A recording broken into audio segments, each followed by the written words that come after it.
Good day guys, today I will be reviewing this Fortuner 2024 GRS. So pag-uusapan natin yung mga details and features nitong Toyota Fortuner. Ito yung pinaka top of the line version ng Toyota Fortuner.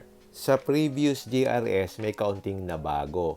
So itatackle natin dito yung mga changes.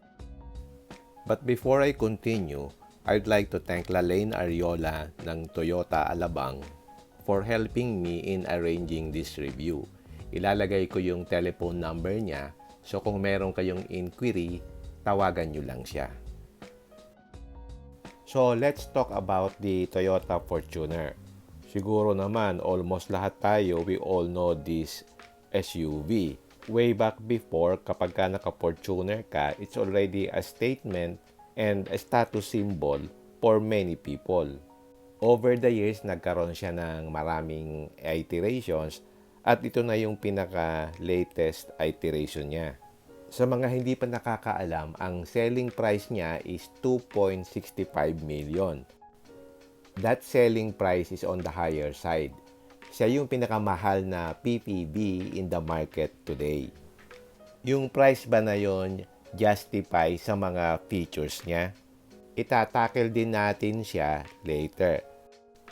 Anyway, let's start with the review. Start muna tayo sa exterior niya. I think ang pinaka-selling point niya is yung kanyang design at saka yung appeal niya. Sa buong PPV segment, siya yung may pinaka-balance ang design for me. Pagdating dito sa headlights niya, it's full LED. And automatic na rin siya. At dito sa baba, yung kanyang fog lights is also LED na rin. Ang medyo weird lang dito, yung kanyang signal light nandito sa baba. Sequential naman siya, so maganda siyang tingnan. At yung front pasa niya is different compared dun sa lower variant ng Fortuner. Maraming mga black accents dito, which enhances the overall aesthetics ng sasakyan and makes it more sporty. Ang medyo hindi ko lang gusto dito yung front overhang niya. From the front, maganda siya. But if you look at the sides, medyo obvious yung front overhang niya. Para sa akin, mas bagay yung long overhang sa mga lowered na sasakyan. And ang difference nito with the lower Fortuner variants is yung brake calipers niya. And from this angle, you will see na ang design ng Fortuner is both elegant and sporty. Since GRS model nga ito. And yung fender flares nga pala niya is body colored compared dun sa other variants na kulay black yan. At yung stepboard niya is two-plane and makitid. At yung sinabi ko kanina, yung brake calipers niya continuous dito sa rear na merong GR branding. So just like the LTD variant, two-tone na rin siya. Yung roof niya is kulay black. And as you can see, there are very few character lines. But to me, it looks elegant and well-balanced. At dito, nandito yung iconic na window line na may chrome strips that accentuates the design motif. At dito sa rear, I think ito yung isa sa may pinakamagandang rear design sa PPV segment. I think most of us would agree that the Fortuner really looks balanced. Simple lang yung lines pero sophisticated, malakas yung appeal. At ito nga palang rear spoiler niya is two-tone. Meron siyang white part, meron ding black part. At ang maganda dito, naka-shark fin antenna na siya. Pagdating naman sa taillights niya, it's full LED. At ito yung aspect na nagpapaganda sa rear end niya. At dito, meron siyang body-colored na garnish na may Fortuner emblem. Ang hindi ko lang gusto dito, yung black part na extension. It looks out of place for me. At exclusive dito sa GRS, naka-KYB monotube shocks na siya.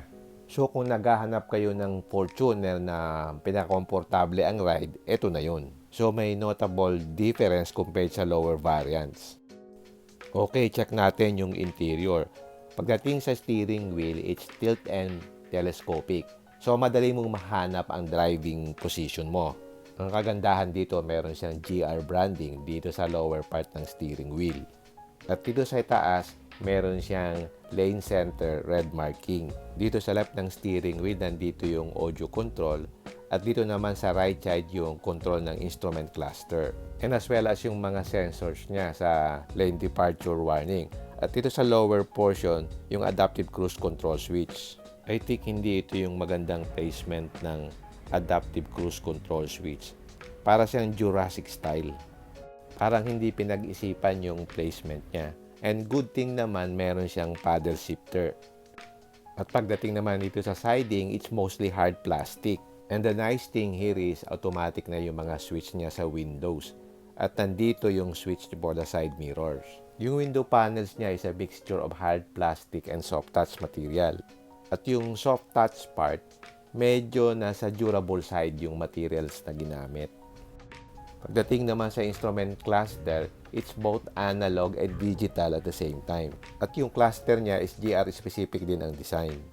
At dito sa aircon vent, merong gunmetal accent. At ang maganda dito, meron siyang cup holder dito sa side. Nandito yung switch niya for the parking sensor and then yung pag-off ng tailgate, yung button for the 360 cam, as well as yung pag-open ng tailgate.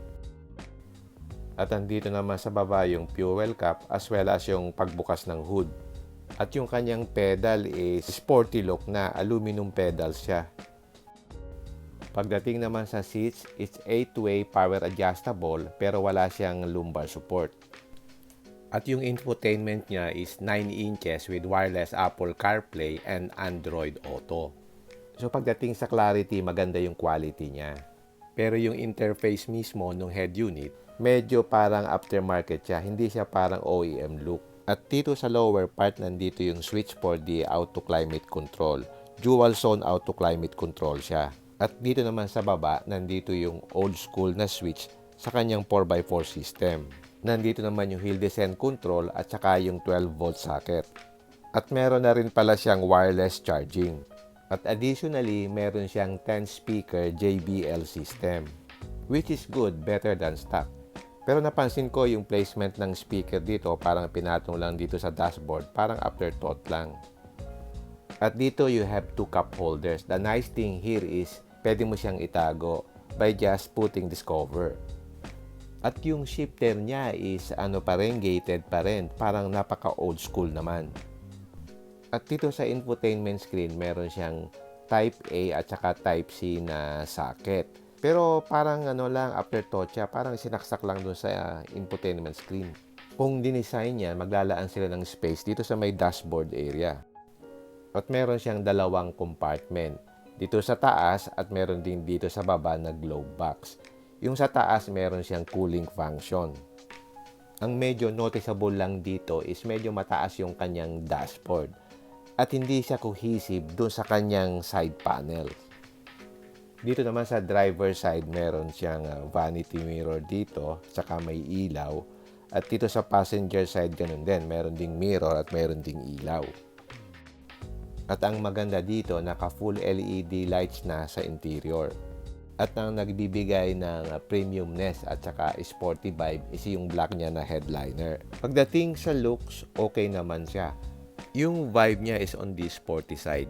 Since monotone nga yung color scheme niya. Meron lang certain aspects sa interior na medyo outdated na for me. Kumbaga, it's showing its age already sa ibang aspects pero hindi naman sa lahat. Especially itong gated na shift knob niya, which looks like the old Toyota in the early 2000.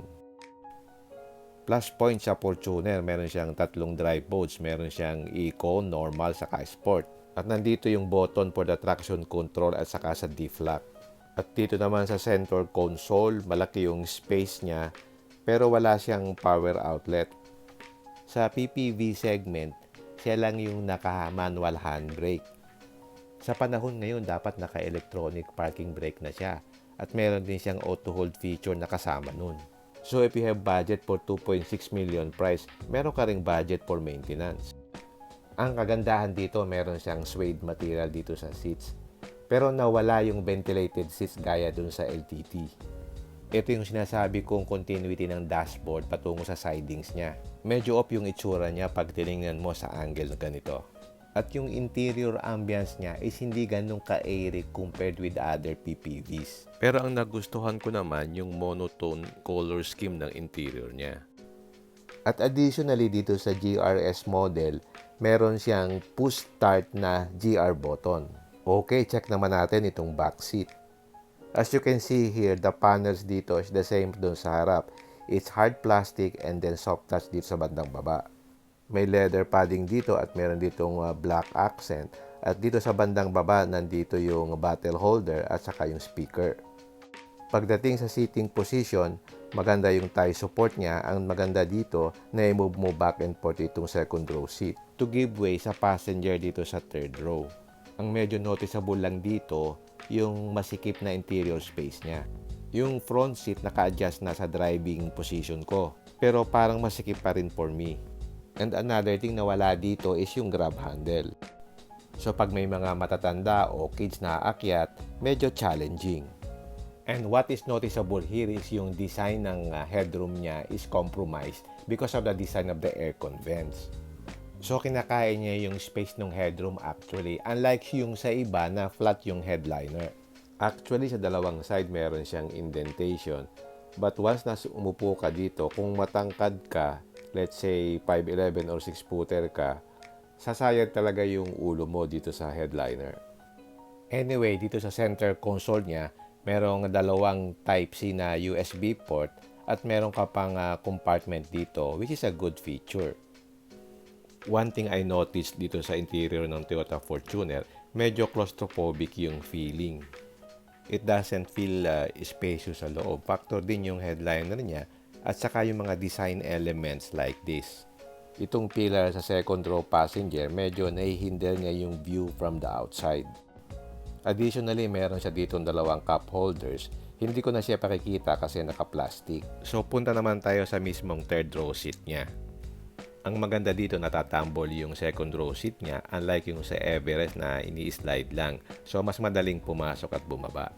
And one thing I noticed, yung space niya hindi talaga okay.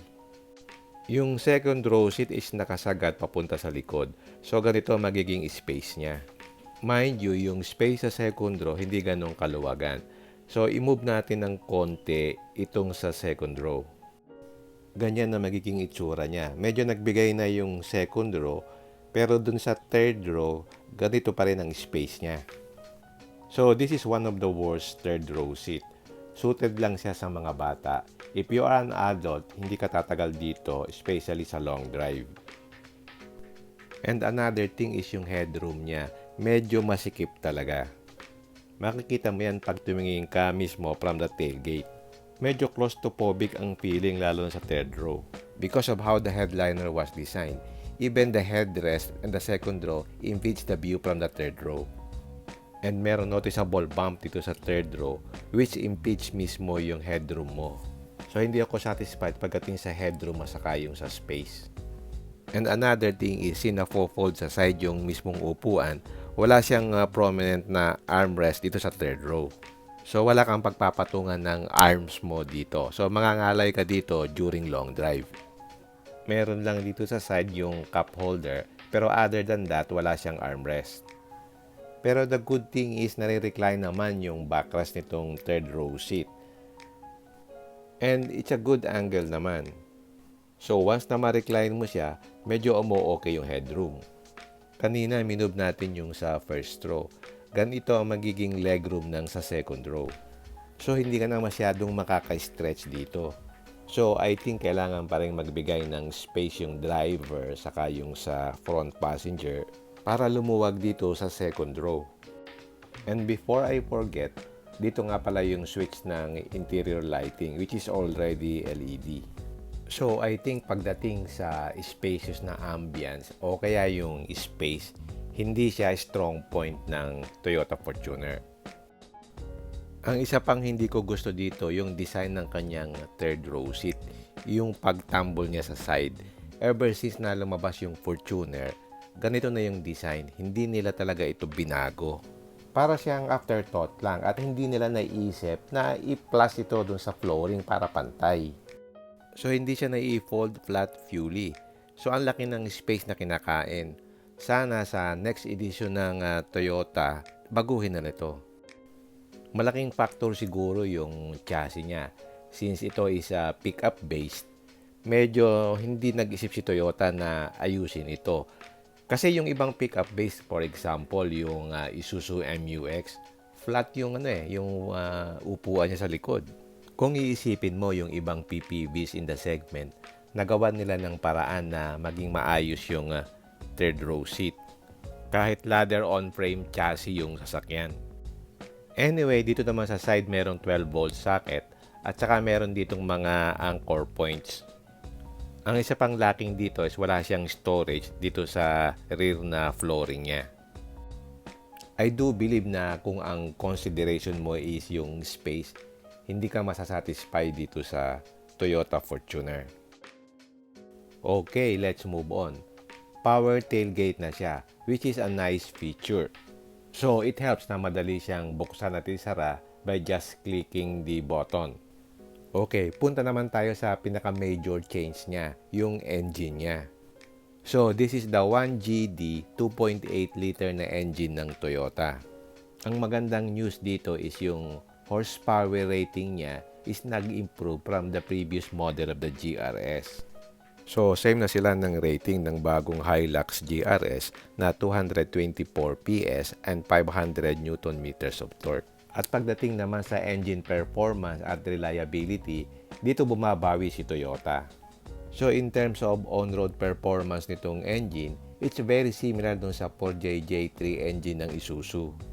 May konting delay sa low RPMs, but once na pumasok na yung turbo, mararamdaman mo talaga yung kanyang power. In terms of refinement, okay naman siya. It's really similar to the 4JJ3 engine ng Isuzu. On spec sheet, itong Toyota GRS ang may pinakamalakas na engine output among the PPVs in the market. But in real-world situations, do you really feel the difference between the power rating of this compared with the other PPVs? I feel like hindi naman masyado kasi it depends talaga on how they tune the specific engine. Especially yung mismong power band niya. Ito yung range of operating speed where you extract the power from the engine. Kaya minsan yung spec sheet doesn't meet to what you are expecting when you test drive the unit. Makikita mo rin yan sa mga videos online, especially dun sa mga drag races. At ang pinaka-main advantage ng engine na to is yung reliability niya. Mind you, nagkaroon siya ng issue sa alternator before, pero naayos naman agad ng Toyota. Which is normal naman kahit anong brand, merong mga issues na lumalabas. Just the same pagdating sa reliability and durability, as well as yung parts availability at saka yung maintenance. Ito talaga ang pinaka-strongest point nitong maintenance. Yun bang merong sense of security ka na hindi ka bibiguin, especially pagdating sa long drives. So kung pangmatagalan talaga ang usapan, I think isa ito sa value proposition ng Toyota Fortuner. So ano naman yung mga safety features nitong Toyota Fortuner GRS? Meron siyang pre-collision system, lane departure alert, adaptive cruise control, meron din siyang blind spot monitor, rear cross traffic alert, SRS airbags, at saka yung anti-lock brake system. Meron din siyang vehicle stability control, hill start assist control, saka yung downhill assist control. At meron din siya ng Toyota Vehicle Security System. Yung camera niya is panoramic view monitor at saka meron siyang clearance and back sonar. Okay, punta naman tayo sa pros and cons nitong Fortuner GRS. Ang number one pro talaga nito is yung brand name na Toyota. And another positive thing is pagdating sa sales, pagdating sa service, at saka availability ng spare parts, palaging number one ang Toyota dun. So kung brand equity lang ang pag-uusapan, yung Toyota talaga is the best. So yun ang value or reputation talaga mismo ng sasakyan. Yun actually ang binabayaran mo dito sa Toyota Fortuner. And another positive thing is yung appeal talaga ng Fortuner.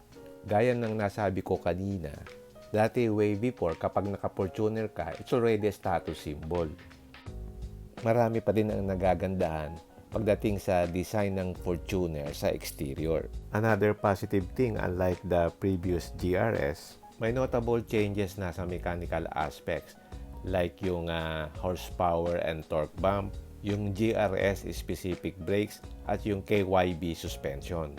Previously kasi yung brakes saka yung suspension lang ang na-change compared dun sa LTD model and some aspects sa interior and exterior. In connection sa suspension niya, one of the positive things here is na-improve na yung kanyang ride.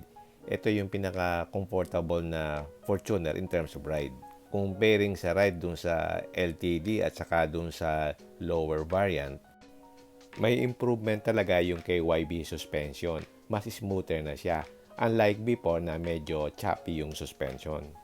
Another positive thing here is yung resale value. Mas mataas yung resale value niya compared with the other PPVs in the segment.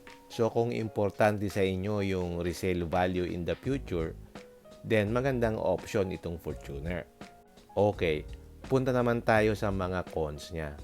Ang number one negative nito is yung interior space niya. I think sa buong PPV segment, siya yung may pinaka hindi spacious na ambience. Let's say compared natin sa Montero Sport. In terms of dimension, mas maliit yung Montero Sport. Pero pag nasakyan mo siya, mas maaliwalas yung feeling niya compared dito sa Fortuner. I think ang pinakamalaking factor doon yung headliner niya.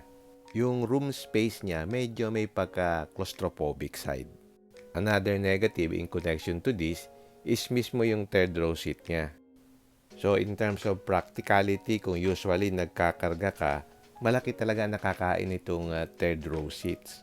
So pareho sila ni Nissan Terra na hindi maganda yung third row seats. Comparing this with the Nissan Terra, mas okay naman yung thigh support nito compared sa Nissan Terra. Nasa flooring na talaga yung mismong base. And in terms of legroom, mas masikip itong Fortuner.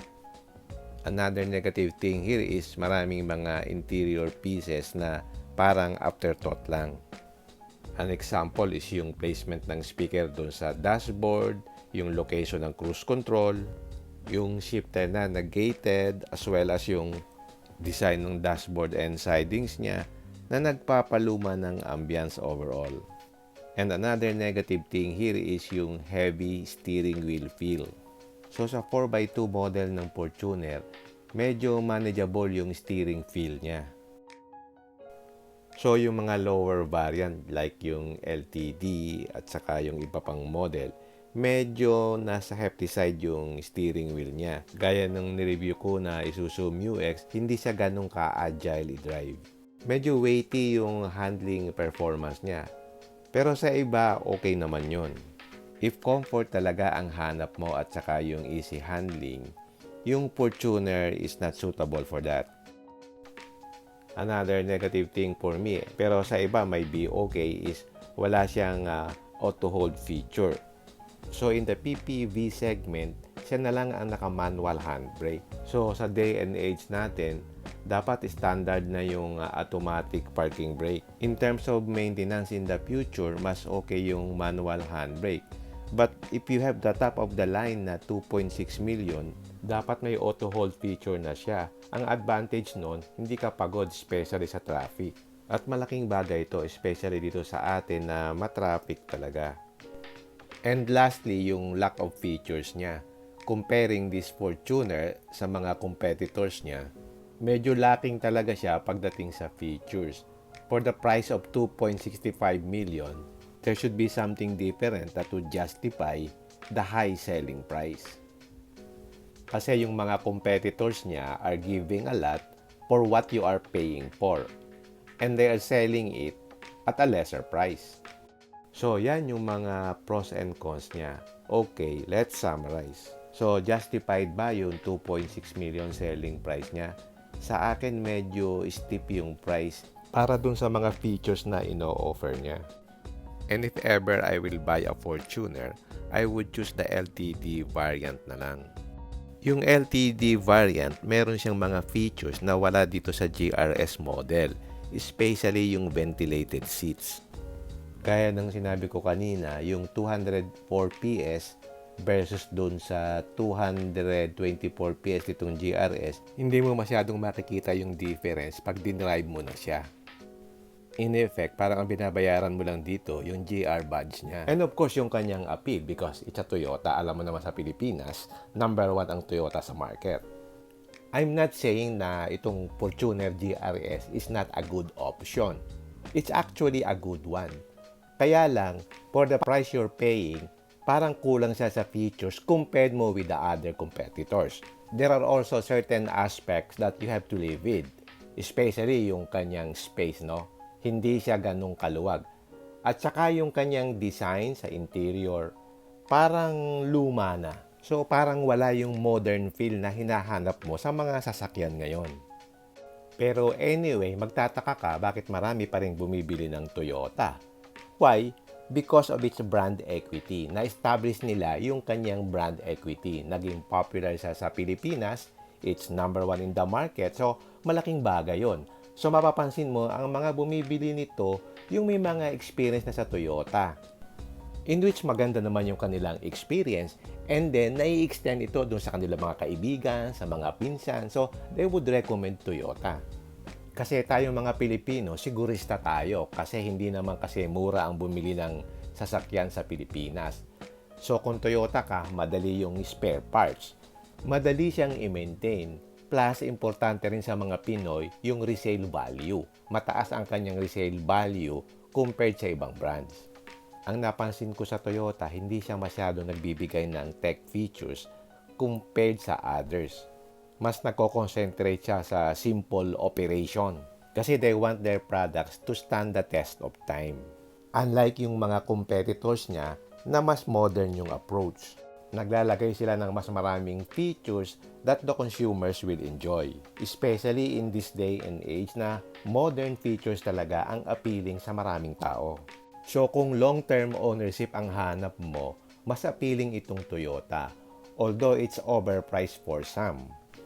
But marirealize mo ang value niya kapag ka nagtagal siya sa'yo. Halimbawa, nakip mo siya for 10 years. Pero kung usual na nagpapalit ka ng sasakyan in 3 or 5 years, I think mas maganda tumingin ka ng ibang brand ng sasakyan na mas mai-enjoy mo yung driving feel at saka yung mga features na ino-offer nila. Yung 2.65 million na selling price niya, okay siya kung ikikip mo ang sasakyan for 8 to 10 years. Pero kung 5 years lang, hindi mo rin masusulit yung binayad mo. Normally kasi ang sakit ng sasakyan lumalabas ng mga 5 to 6 years. At pag bumili ka ng other brands, mas masusulit mo yung binayad mo. Kasi nga yung mga features na binibigay ng models nila is more compelling in today's standards. Yun lang in my opinion. Overpriced talaga siya, to be honest, if you're not going to keep this car for let's say 10 years. Kasi masusulit mo lang ang value niya if you're going to keep the car for a long time. Okay, hanggang dito na lang. I hope nakapagbigay ako sa inyo ng insights about this Toyota Fortuner GRS. It's now up to you if you will buy this or not. Okay, if you like this video, don't forget to like, share, and subscribe. Until next time, see you again my next vlog. Bye!